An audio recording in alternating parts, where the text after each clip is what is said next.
What's good? We back with another Bible study. All right, I got a request from my man Tim. He said do 2 Kings chapter 2, verse 23 to 25. So I'm going to read from the NIV, and it says, "From there, Elisha went up to Bethel. As he was walking along the road, some boys came out of the town and jeered at him, basically just making fun of him, mocking him, whatever. 'Get out of here, Baldy,' they said. 'Get out of here, Baldy.' He turned around, looked at them, and called down a curse on them in the name of the Lord. Then 2 bears came out of the woods and mauled 42 of the boys, and he went out to Mount Carmel, and from there returned to Samaria." Now, that's a lot. That's very dramatic. And me personally, I was a little shook the first time I read this, because, like, why would he do that? Like, why would he call down a curse on them for them to be killed? But when you take a step back, there's a verse, I can't remember what chapter it is, but it basically says to not touch God's anointed. And then also, just for like some context, this is right after the prophet Elijah had just got taken up to the Lord. So he just passed, and now Elisha is now the prophet, got basically his prophesying ability. So he just finished mourning his mans, right? And already he got some people bothering him for no reason.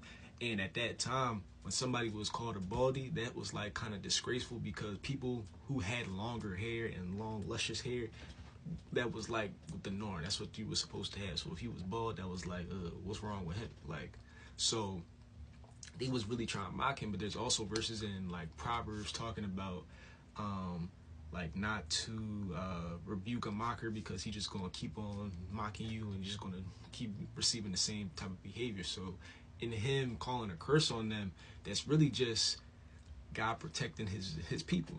Because sometimes you don't know the type of people that you're talking to. You don't know the people that you're disrespecting. You don't know the kind of power that and protection that people got in their lives. So you really got to be respectful and kind to people no matter where you are. That's why one of the fruits of the Spirit is kindness and gentleness, because you shouldn't be out here just being rude to people. You shouldn't be out here just talking crazy, not only just because that's wrong, but also because you don't know the type of calling somebody got on their life. And you might be trying to be disrespectful and on God like, oh no, that's my man's right there.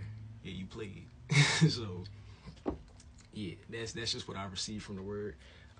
Also, real quick, just wanted to emphasize, when I read like the footnotes, it was saying that when it says boys or when it says youth, it doesn't actually have to mean children. So it wasn't just 42 like little kids that they just killed.